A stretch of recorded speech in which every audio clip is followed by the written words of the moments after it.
Bienvenidos a esta serie de especiales sobre soluciones veraniegas de Kaiser Report. Tengo a mi lado a Stacey Herbert. Nuestras economías y sistemas financieros internacionales están colonizados por los parásitos de la deuda, que absorben los nutrientes, la fuerza vital de nuestro sector productivo, que es el que genera riqueza en nuestra economía. Pues bien, para averiguar si hay algún tipo de solución al problema, vamos a viajar hasta Nueva York para hablar con el Dr. Michael Hudson, autor de Matar al huésped, una historia sobre cómo los parásitos financieros y la esclavitud de la deuda destruyen la economía mundial. Doctor, bienvenido a este especial sobre soluciones veraniegas de Kaiser Report. Un placer estar aquí de nuevo, Max. Bien, Michael Hudson, ¿qué son los parásitos financieros y cómo perjudican al organismo económico? Pues mire, los parásitos financieros se adueñan del superávit económico y los ingresos derivados de los salarios y las ganancias de las empresas y los trasladan al sector financiero, de forma que ese dinero deja de poder utilizarse para la adquisición de bienes y servicios, lo que hace que la economía se encoja y tengamos una situación de deflación de la deuda. Ahora bien, estos parásitos no solo se adueñan del superávit económico del huésped, sino que, al igual que sucede en la naturaleza, se hacen con el control del cerebro del huésped, en este caso, de los modelos económicos, popularizando una explicación concreta sobre por qué estamos en depresión, sobre por qué la economía se encoge, que consiste en lo siguiente. La deuda no tiene la culpa porque en nuestro sistema no hay deuda. El problema radica en que los trabajadores cobran demasiado y el gobierno cobra demasiados impuestos a los ricos, por lo que no hay dinero suficiente para que se filtre a las clases más bajas y que la economía pueda seguir funcionando.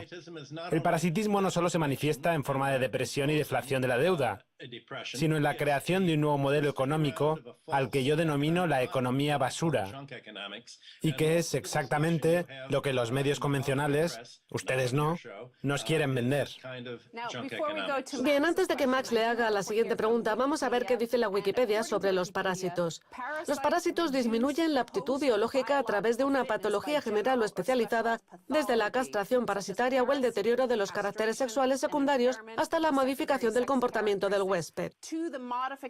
Precisamente esa modificación del comportamiento queda especialmente patente en nuestras economías, no solo en los gobiernos, sino también en el electorado, que parece convencido de necesitar a esos parásitos. Es verdad. El problema está en que algunos parásitos ayudan al huésped, por ejemplo, a encontrar comida, porque saben que luego ellos se la comerán prácticamente toda. Hace un siglo la gente pensaba que las finanzas eran un parásito inteligente, una simbiosis con la economía industrial que sería su huésped, ofreciéndole crédito para que creciera más deprisa. Por ejemplo, hace un siglo la esperanza en Alemania era que los bancos fueran el cerebro de la economía, los que decidirían a dónde enviar el crédito productivo. Lo que pasa es que ese crédito no es productivo, aunque ese concepto no se mencione en ningún manual económico de nuestro tiempo. Todos consideran que es productivo sin darse cuenta de que se trata de un elemento corrosivo y depredador que hace que la economía se encoja. Dr. Michael Hudson, usted acaba de decir que el cerebro se ve afectado por estos parásitos financieros. Un comportamiento que se evidencia, y de qué manera, en los medios de comunicación. Pues bien, actualmente, dos películas recientes de Hollywood, como La Gran Apuesta o Money Master, con George Clooney, parecen reírse de que los organismos tóxicos y parasitarios de Wall Street y de la City de Londres estén comiéndose viva la economía. Supongo que ese es un buen ejemplo de hasta qué punto está dañado el cerebro de nuestra cultura. Dígame, ¿qué le parece a usted? Tiene mucho que ver también con el sistema de valores que tenemos. La Gran Apuesta trata de cómo hacerse rico en una crisis económica, de cómo una persona es capaz de ver lo que nadie más ve, adivinar cuál va a ser el comportamiento de la economía y ganar $1.000 millones gracias a las hipotecas basura, lo que constituye una tremenda falsificación de lo que verdaderamente ocurrió. No es que un tipo como John Paulson fuera lo suficientemente inteligente para venderles esas hipotecas basura a unos cuantos idiotas. porque todo el mundo sabía que eran basura. Por eso se llamaban así, o también préstamos de mentirosos. Los mentirosos eran evidentemente los bancos y los corredores inmobiliarios que rellenaban los formularios. Todo el mundo sabía que estaban mintiendo. Lo que pasó de verdad fue que no se trató de un fenómeno económico normal.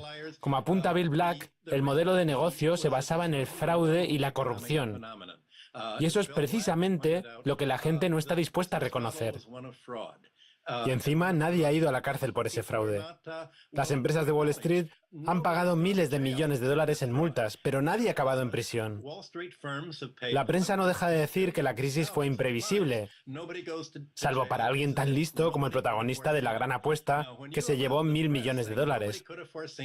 Lo que demuestra que los medios pasan por alto el hecho de que la economía se basa en el fraude y en el crédito depredador, que nos acabarán abocando a una situación de depresión. Pero el mensaje que nos venden no queda ahí. Una vez estalla la crisis, la forma de resolverla es que las empresas endeudadas vendan sus activos y que los gobiernos privaticen el dominio público, mientras 10 millones de estadounidenses se quedan en la calle tras ser desalojados de sus viviendas por sus acreedores. La caída de los ingresos ha hecho que muchos estadounidenses se vean obligados a depender del crédito. De ahí que la deuda de las familias sea tan alta. Y encima todo lo que tienen a su alrededor también se ha visto financiarizado. La sanidad, la educación, las guarderías. Todo se ha convertido en un servicio financiero. Parece que hubiéramos vuelto al feudalismo, a ser esclavos de la deuda. En su momento, el ser humano ya supo deshacerse de ese sistema. ¿Cómo podemos acabar con él ahora? Bueno, solo hay una forma de hacerlo. En su momento, lo que se hizo para acabar con el poder de los aristócratas y los señores feudales fue democratizar la propiedad de las tierras, lo que ha hecho que actualmente entre el 75 y el 80% de los ciudadanos estadounidenses y europeos tengan una casa en propiedad. El problema es que esa democratización se hizo sobre la base del crédito. Mucha gente tiene en mente la posibilidad de crear un sistema financiero mejor. Lo que pasa es que para crear ese nuevo sistema, primero hay que deshacerse de las deudas actuales. Sí, se puede nacionalizar la banca, meter a los delincuentes en la cárcel y todo lo que se quiera, ya que si países como Grecia, Irlanda o Estados Unidos siguen teniendo la deuda que tienen actualmente, la recuperación jamás será posible. Y eso es algo que nadie está dispuesto a reconocer públicamente, salvo quizá un asiduo a su programa como Steve King. Las deudas no se pueden pagar. ¿Cómo se maneja una situación así? El problema es que los acreedores se han hecho con el control del gobierno. Igual que en muchos lugares se ha privatizado la sanidad, lo que se ha privatizado en Estados Unidos ha sido el gobierno. Y si no, no tienen más que fijarse en la sentencia del Tribunal Supremo sobre Ciudadanos Unidos, que permite que se pueda pagar por el control de las campañas políticas y que se despenalicen el fraude y los grupos de presión. De lo que tenemos que ser conscientes es de que tenemos un problema sistémico. No se trata solo de unas cuantas manzanas podridas. Y hasta que no se cancele la deuda, no habrá forma de regenerar el sistema. Roma lo intentó y desató con ello una guerra civil de 100 años que acabó desembocando en una época de oscurantismo. Se trata de un problema muy difícil de resolver. ¿Qué pasó cuando Roma trató de cancelar la deuda? En el año 133 a.C., los hermanos Graco trataron de favorecer a los deudores y eso desencadenó una guerra civil que duró 100 años y en la que murieron todos los partidarios de cancelar la deuda, hasta que Augusto puso fin al conflicto y Roma se convirtió en una economía orientada a los acreedores. Y lo mismo sucedió en Grecia, en Atenas, entre acreedores y deudores. Ocurrió en todos los países del mundo antiguo. Por ejemplo, en Esparta, los reyes trataron de cancelar y condonar las deudas. Y al final, Agis y Cleómenes acabaron asesinado y exiliado respectivamente. Así vienen siendo las guerras sociales desde hace 2000 años. Pues se parece bastante a lo que pasa a día de hoy. Cada vez que hacemos un programa con Steve King, nos encontramos con comentarios del tipo, ¿cómo se atreven? Esas deudas no deberían condonarse jamás. Yo trabajo mucho y tengo mis ahorros, nunca me endeudo. ¿Por qué habríamos de cancelar las deudas de los demás? Eso es exactamente lo que se suele decir, sí. Ahora bien, ¿merece la pena destruir y polarizar la economía entre el 1% más privilegiado y el 99% restante a cambio de no cancelar las deudas de unos pocos deudores? Durante 2000 años, entre el 2500 a.C. y el 500 a.C., cada vez que un nuevo dirigente llegaba al poder en Mesopotamia, Sumeria o Babilonia, cancelaba las deudas personales y todo empezaba de cero. Eso fue lo que generó estabilidad en Medio Oriente durante 2000 años, lo que demuestra que eso de que condonar las deudas sería un problema no es más que un mito. La realidad es que si las deudas tóxicas que no se pueden pagar no se cancelan, todas las viviendas pasarán a manos de los acreedores y acabaremos teniendo una oligarquía y un peonaje de la deuda, es decir, un sistema feudal gobernado, en lugar de por los terratenientes, por los acreedores. Ya no estaremos atados a un pedazo de tierra, como sucedía en el feudalismo, sino a la deuda, que estaremos obligados a contraer si queremos comprarnos una casa, estudiar en la universidad para luego encontrar un trabajo con el que pagar la deuda, o comprarnos un automóvil con el que ir a ese trabajo. Al final acabaremos con un peonaje de la deuda similar al del feudalismo. Michael, vivimos en una era que yo calificaría como la de la hipnosis financiera.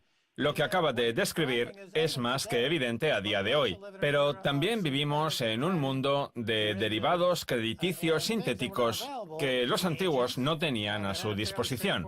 Los antiguos, para cuadrar su balance de ingresos y pagos, cancelaban las deudas de forma periódica.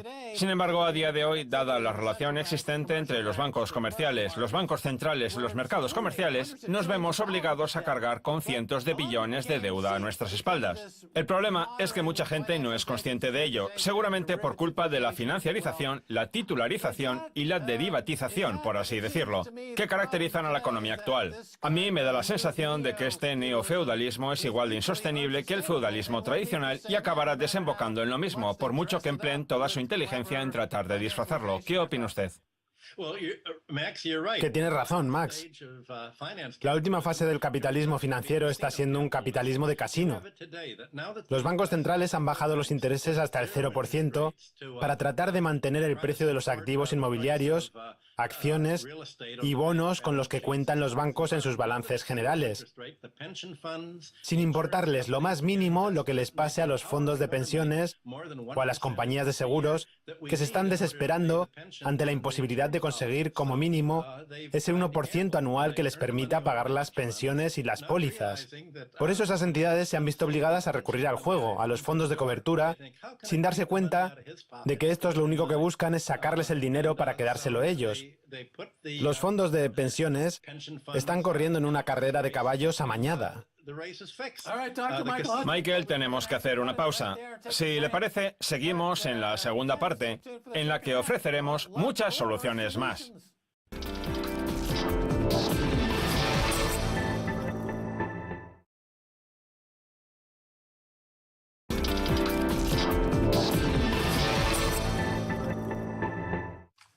Bienvenidos de nuevo a Kaiser Report. Soy Max Kaiser. En biología y en ecología, el parasitismo es una relación de simbiosis no recíproca entre dos especies en la que una especie, el parásito, se beneficia a costa de otra, el huésped.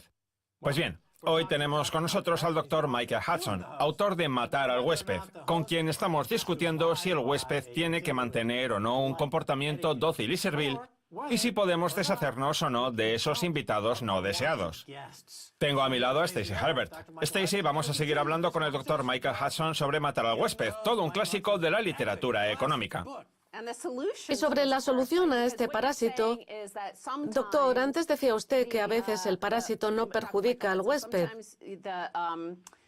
Sin embargo, en este caso sí que lo perjudica. Entonces, ¿cómo sacamos a ese gusano de la economía mundial? Bueno, la única forma de hacerlo es cancelando las deudas. Sí, ya sabemos cuáles son las deudas actuales. Ahora bien, Las deudas son el parásito. ¿cómo empezó toda esa financiarización? Porque antes la economía estadounidense fabricaba y producía y sus trabajadores cobraban un salario que aumentaba cada año. Sin embargo, ahora esos salarios están en caída libre y la economía ya no produce nada. Se basa principalmente en el sector servicios. ¿Cómo volvemos al punto en el que estábamos? ¿Puede contribuir Donald Trump a que Estados Unidos recupere su grandeza? No mucho, porque el 80% de los préstamos pendientes que hay en Estados Unidos, y creo que también en el Reino Unido, se deben a su sector, al sector inmobiliario. En los manuales de economía suelen salir imágenes de los bancos concediendo préstamos a las fábricas cuyos trabajadores van de un lado para otro con su bocadillo para el almuerzo. El problema es que esa realidad ya no es tal. Los bancos ya no prestan a las fábricas, sino a las empresas mafiosas que se adueñan de ellas. Mire, el gobierno podría haber nacionalizado a los bancos en quiebra como el Citibank. Y si lo hubiera hecho, no habría concedido préstamos para adquisiciones, no habría hecho apuestas con derivados y no habría financiado los casinos bursátiles. Hay que cambiar, por tanto, la finalidad de los préstamos. En la Alemania de finales del siglo XIX, los bancos prestaban dinero a la industria pesada, sobre todo al sector militar, pero también a la industria del acero. Y eso ya no pasa a día de hoy. De hecho, casi toda la inversión que se hace en Estados Unidos y el Reino Unido proviene de las ganancias retenidas, no de los bancos, que solo prestan dinero para las recompras de acciones y la ingeniería financiera, no para la industria. Antes las empresas estaban dirigidas por ingenieros industriales que fabricaban cosas. Ahora lo están por ingenieros financieros cuya labor consiste en robar. Vamos a hablar de la época dorada comprendida entre los años 40 y 70, en la que el nivel de endeudamiento en Estados Unidos era bastante bajo comparado con el actual. Los parásitos de la deuda parecen habernos convencido de la necesidad de contraer más deudas para volver a tiempos mejores y recuperar la grandeza de Estados Unidos. Lo que pasa es que en la época dorada de Estados Unidos había muy poca deuda, ¿verdad? Efectivamente. Antes los bancos tenían una norma. La cantidad máxima que podían prestarle a una persona a la hora de concederle una hipoteca era aquella que no le hiciera pagar más del 25% de sus ingresos, intereses incluidos. Había que tener ahorrado el 30% del precio de compra y además solo se podía pedir dinero por el 75% del valor de la casa. Sin embargo, en el año 2008 se podía pedir más del 100%. Vamos, que se podían comprar edificios enteros con un solo dólar. El banco prestaba dinero hasta para pagar al abogado, los gastos de notaría e incluso al pintor de la vivienda. Pues bien, a día de hoy, el gobierno estadounidense garantiza aquellos préstamos que absorban hasta un 43% de la renta del hipotecado. Por tanto, está claro que si una persona tiene que dedicarle un porcentaje tan importante de sus ingresos a pagar la hipoteca y además tiene que pagar sus deudas educativas y otras que hemos mencionado con anterioridad, no le va a quedar dinero para comprar bienes y servicios. Las normas bancarias sobre préstamos se han flexibilizado enormemente. No se cobran impuestos por las ganancias de capital y encima se han bajado los impuestos a la clase más pudiente. Es decir, que desde el punto de vista fiscal se ha favorecido enormemente al sector financiero, inmobiliario y de los seguros, que son el verdadero parásito. No solo el sector financiero, sino esa especie de simbiosis que ha creado con el sector inmobiliario, los seguros de salud, los monopolios, algo que nadie podía prever hace 100 años, cuando se pensaba que las economías seguirían las formas tecnológicamente más razonables y productivas, sin imaginar que se echaría por tierra el concepto de lo que es productivo y lo que no lo es.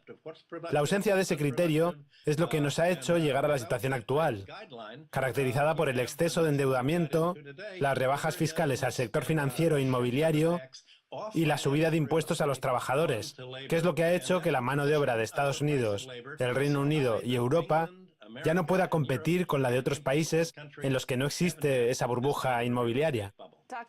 Doctor Michael Hudson, no sé si estará al corriente, pero Hillary Clinton ha anunciado su intención de arreglar la economía, nombrando a Bill Clinton como su gurú económico. ¿Cree que lo logrará? No creo. De hecho, Bill Clinton fue quien derogó la ley Glass-Steagall y quien dejó que los bancos se convirtieran en los capitalistas de casino de los que hablaba Max. Él fue quien desregularizó el comercio con derivados y quien impulsó el TLCAN, ese nefasto tratado de comercio entre Canadá, Estados Unidos y México, que es la base de los actuales acuerdos transpacífico y transeuropeo. Vamos, que está claro que Clinton trabaja para el 1% más privilegiado, que es quien lo financia. No en vano, el Partido Demócrata está en manos de esas élites, que son las que eligen a los candidatos. Y, por ejemplo, lo que sucedió el fin de semana pasado en Nevada. Aunque el socialista Bernie Sanders está ganando en un montón de estados, alguien del Partido Demócrata dijo: me da igual todos los estados que pueda ganar Sanders. Quienes mandamos en el partido somos nosotros. Esto no es un partido democrático. Los ricos somos los que ponemos y quitamos candidatos y nosotros apoyamos a Hillary. El resto ya puede largarse de nuestro territorio. O sea que en las próximas elecciones estadounidenses van a enfrentarse la mujer y el hombre más odiados de todo el país. La pregunta es, ¿a quién odia la gente más? ¿A Hillary o a Trump? Hablando de parásitos y huéspedes, su alusión a cómo infecta el parásito el cerebro del huésped para hacerle creer que lo que se está haciendo está bien hecho me parece fascinante. Otro ejemplo de comportamiento parasitario son los huevos que pone el parásito en el huésped y con los que da lugar a su descendencia. Si nos fijamos en la economía mundial, parece que el comportamiento más parasitario y peor de todos parece ser el de Japón, al que parece darle igual llevar su propia economía a la ruina con tal de proporcionar dinero barato a financistas y especuladores inmobiliarios, los parásitos a los que hace referencia usted. ¿Tengo razón en lo que digo? Y si es así, ¿qué opina usted? ¿Ese modelo es sostenible? Sí, después de la Segunda Guerra Mundial, el general MacArthur, el aristócrata que diseñó la recuperación económica de Japón, dijo que odiaba la mano de obra y el socialismo, y se puso del lado de las mafias, de la yakuza. De hecho, cuando yo era pequeño, en los años 50, salían imágenes en los periódicos de socialistas con un casco de moto en la cabeza para protegerse de los conflictos armados.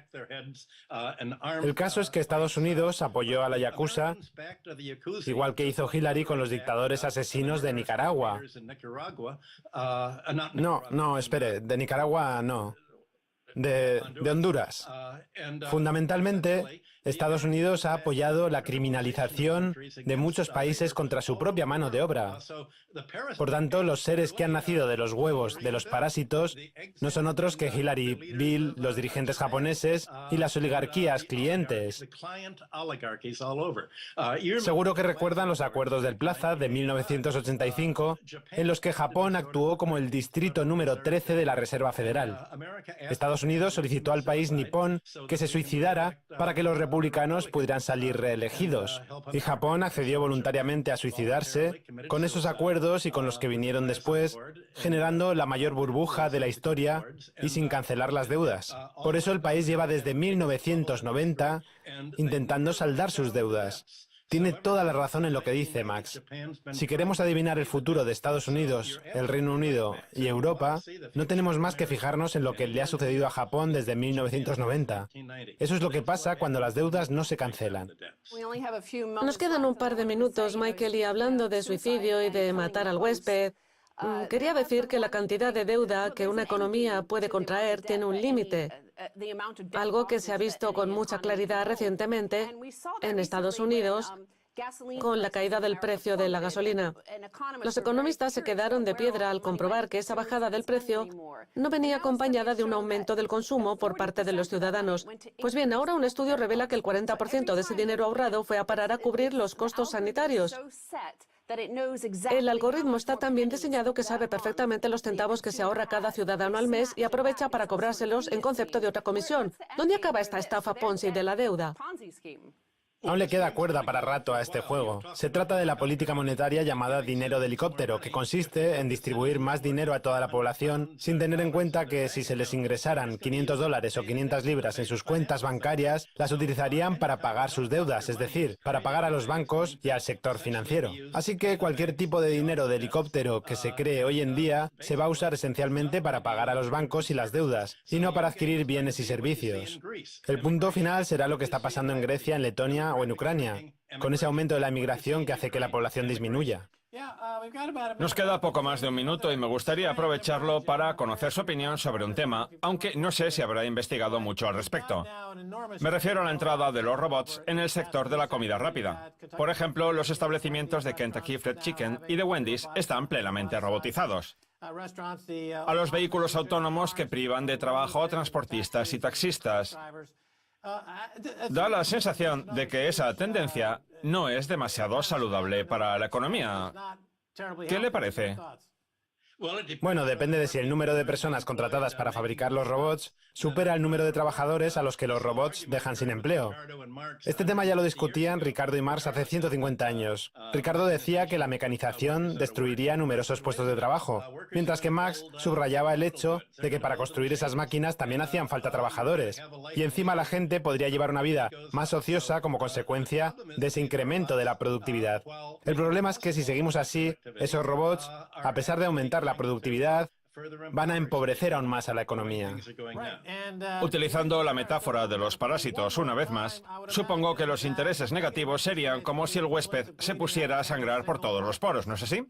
Bueno, pero no por los poros del 1% más privilegiado, sino más bien por los del 99% restante. Muy bien, Michael Hudson, muchas gracias por haber estado en el programa. Ha sido un placer, Max. Muy bien, esto es todo por hoy en este especial de Soluciones Veraniegas de Kaiser Report 2016. Somos Max Kaiser y Stacey Herbert. Quiero dar las gracias a nuestro invitado, el Dr. Michael Hudson, autor de Matar al huésped. Si quieren contactar con nosotros, escríbanos en Twitter, Kaiser Report. Hasta la próxima. Adiós.